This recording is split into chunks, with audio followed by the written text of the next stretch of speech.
pour ce premier rendez-vous comptant pour cette semaine du mois d'octobre. Kodjovi a maintenant en position pour nous aider à scruter ensemble les quotidiens du jour. Kodjovi a maintenant. Bonjour. Bonjour à vous, Joël Tondji. Bonjour également à nos amis téléspectateurs que j'ai du plaisir à retrouver. Ah oui, ça fait plaisir de vous avoir à nos côtés ce matin. Alors, nous parlons de l'actualité relayée par les cadres. On retient quoi pour ce lundi? Non, deux faits majeurs. Il y a l'éducation, où les aspirants donc, au métier de l'enseignant ne se retrouvent pas véritablement dans les nouvelles dispositions prises par l'autorité de tutelle, surtout le ministre de l'enseignement secondaire. Maintenant, le ministre de la communication, porte-parole du gouvernement aussi, a fait une sortie hasardeuse dans ce sens également. Lui qui voit déjà les enseignants en train de jubiler quand il sait que leur prestation est passée donc de 800 à 1000 francs CFA. Alors que par le passé, selon donc les enseignants, c'était déjà à 1500 francs. Donc il n'y a que la rupture qui est venue donc réduire leur gain par rapport au taux horaire donc de leurs prestations. Donc le gouvernement n'a rien fait dans ce sens-là, clament les enseignants plutôt. De l'autre côté, il n'y a que la politique qui alimente beaucoup les débats par ce temps qui court. Pratiquement à 5 ou 6 mois des élections présidentielles, eh bien ça va dans tous les sens. Du côté de la mouvance, on se demande si le chef de l'État sera candidat à sa propre succession, mais dans l'autre camp, du côté donc de l'opposition, on travaille davantage à l'alternance et les initiatives dans ce sens-là ne manquent pas. On a de la matière, donc on peut le dire. Quand on démarre avec un quotidien.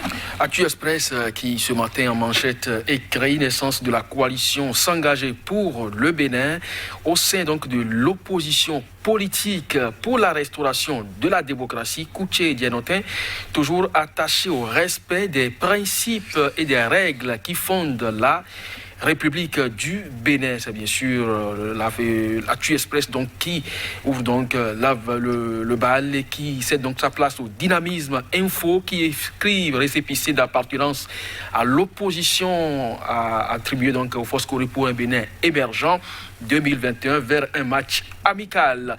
Laisser les candidats aller négocier les parrainages ou sauter le verrou. En tout cas, Gilbert Daké-Diokès de la FOPA réitère ses propositions pour des présidentielles apaisées dans la même dynamique. Conférence nationale inclusive et gouvernement de transition. La doléance de Etoufla Sabat à Patrice Talon pour la paix au Bénin. Nouvelle sortie de la situation des aspirants, des contre-vérités relevées dans les propos donc, de Alain Orunla. Le journal L'Afrique en marche, qui doit se ressaisir? C'est une interrogation. En tout cas, Soglo sans pension depuis 25 ans, se demande ce journal. Le confrère de la matinée, journée internationale de la femme JIF 2020, eh bien Julien Minavoa et le Comité national olympique et sportif Bénin célèbrent la femme sportive. Gilles Ouinsou sur Week-end à tout vent de Radio Topa. Moi, je suis un produit de la Révolution. Le journal Le Nouvel Observateur. Contre 30 heures de cours hebdomadaires aux aspirants. Les syndicats pas du tout tendres avec leur ministre de tutelle. Vous avez donc la déclaration commune des 6 centrales syndicales dans les colonnes du journal. Et puis présidentielle de 2021, un second mandat pour Talon. Et après, se demande ce journal politique. La coalition s'engageait pour le Bénin, créée pour renouer avec la démocratie, le pays émergent, perspective de la présidentielle de 2021, la coalition s'engage pour le Bénin, lancée pour la restauration de la démocratie. Kouché à propos de Patrice Talon, eh bien, c'est fini. Le journal qui poursuit, nouveau gouvernement du Togo, fort reconnaissant envers Palimé et Joël Tondji pour poursuivre toujours dans cette dynamique de la politique. Le Télégramme nous propose parrainage au Bénin. La Sénat renvoie la société civile vers la Cour constitutionnelle et le Parlement. Ce n'est pas notre rôle de protester contre le parrainage électoral, dit Emmanuel Tiando et puis ministère de l'Intérieur et de la Sécurité publique. Le parti Les Démocrates dépose son dossier corrigé ce lundi. Matin libre avec sa manchette ce matin avec les fonds récoltés de la vente de son livre Rekiat Madougou, déjà pragmatique dans les orphelinats. 30 heures de cours sorties des centrales syndicales, Kakpouma Union dans le viseur. Le CONAB appelle à un boycott général dès ce jour. Point média pour terminer. Présidentielle de 2021. Les militants du PER appellent à un scrutin consensuel et inclusif. Et puis, gouvernance politique, la déliquescence de la démocratie béninoise inquiète aux États-Unis, je l'ai dit. Et puis, proposition de parrainage anonyme à la Sénat. Maître Sadikou Alaou exprime ses inquiétudes. Merci à vous, Kodovi Amitonon. Nous allons démarrer avec le système éducatif. Le développement de toute nation y passe. Et oui, ils sont au nombre de 6. Les responsables des centrales syndicales a donné de la voix. Ils sont nombreux à revenir sur la question à la volée. Vous choisissez le quotidien qui vous paraît expliquer le plus la situation. Qu'est-ce qu'on peut retenir de substantiel ? Oui, Matin Libre est beaucoup plus exhaustif sur la question et le journal propose et rapporte du moins que déjà ce jour, eh bien, les aspirants donc au métier de l'enseignant appellent donc au boycott, à un débrayage dans le système.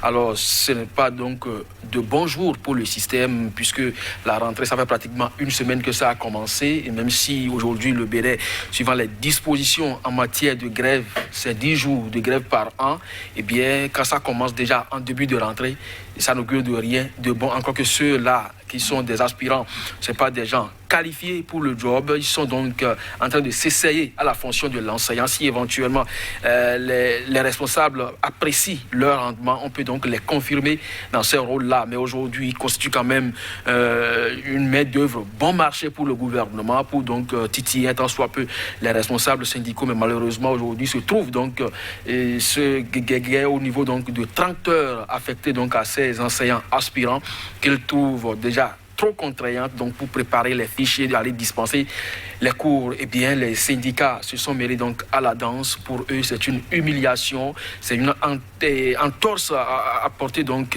au dialogue gouvernement et partenaires sociaux, parce que pour eux, il faut donc améliorer la situation de l'enseignant, essayer donc d'apporter un mieux-être pour les uns et les autres, mais le gouvernement estime que déjà participer donc à leur cotisation au niveau de la Caisse nationale de sécurité sociale, c'est déjà largement suffisant. Et aussi, certains parmi eux ont obtenu des primes en zone déshéritée, c'est également largement suffisant. Et également aujourd'hui porter leur prestation de 800 à 1000 francs CFA, c'est également encourageant pour le gouvernement. Mais les responsables syndicaux n'entendent donc pas de cette oreille cette amélioration donc mijotée par le gouvernement, et donc c'est ça la pomme de discorde d'aujourd'hui.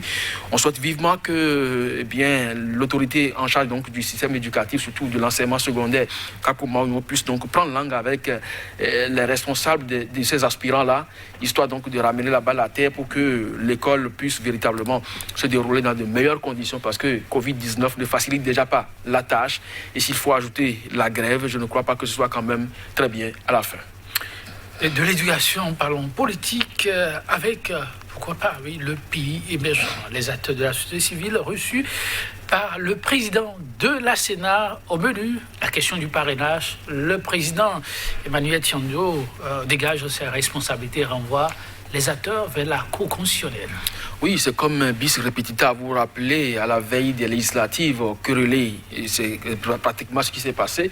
La société civile n'a pas manqué donc de mener des démarches, mais c'est aussi à la Cour qu'il est revenu donc de trancher ce différend.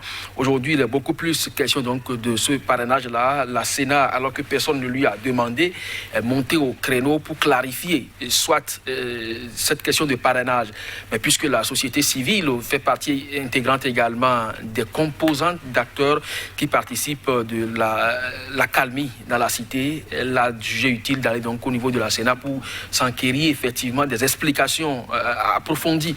Mais les télégrammes étaient là à relayer les choses. Tout à fait, il y a le télégramme, il y a aussi le journal Point Média qui a rapporté les propos de Sadikou Alaou, qui a pris vraiment part à ces échanges-là avec la Sénat et qui constate que malgré les explications apportées par le président de la Sénat, il y a toujours un flou qui persiste parce que laisser les prétendants au poste de président de la République aller négocier directement le parrainage, ça peut friser pratiquement, je l'ai dit, de surenchère parce qu'un député peut donc chercher à monnayer son parrainage. Mais l'autre chose aussi, puisque la Sénat garantit, ou du moins prétend garantir un certain anonymat, donc pour ce qui concerne les parrainages, eh bien, GDS Afrique, à travers donc son représentant, estime qu'il n'y a pas une certaine sincérité en la matière et que toujours donc c'est une situation chrysogène. Mais puisque les questions sont telles que Emmanuel Tiando et ses pairs ne peuvent pas trancher, ils ont jugé utile donc de renvoyer les uns et les autres vers la Cour constitutionnelle qui est le juge habilité en la matière à apporter donc son son de cloche. On attend de voir si ça ne va pas paraître comme un certificat de conformité, eh bien que cette question-là soit tranchée au plus tôt pour que au lendemain donc des élections présidentielles, on n'assiste pas à ce qui s'est passé les 1er et 2 mai à Kadjiron.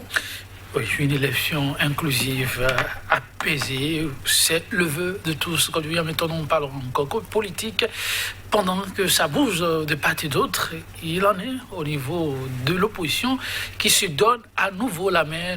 Le nouvel observateur, Actu Express, le pays émergent, ils sont nombreux. On commence par Actu Express, pourquoi pas, qui spécifie 2 têtes de pont, s'engager pour l'avenir. Les noms. Komi Kouché et puis Valentin Agossou-Dianontin, entre-temps secrétaire exécutif des forces Corepo Bénin émergent, et Komi Kouché, un acteur clé du système Yahi aujourd'hui, tous de la diaspora. Et il croit que le Bénin compte davantage pour eux aujourd'hui. Il est plus que important de s'engager pour restaurer donc ce Bénin-là. Et le journal Actu Express que vous avez cité en exemple estime que bien c'est attaché donc au principe de la démocratie que ces 2 acteurs s'illustrent aujourd'hui. On attend de voir ce que ça va donner parce qu'il y a beaucoup de mouvements et associations qui sont créés toujours pour la restauration de la démocratie au Bénin. Merci. Quand je viens maintenant, chers téléspectateurs, à demain.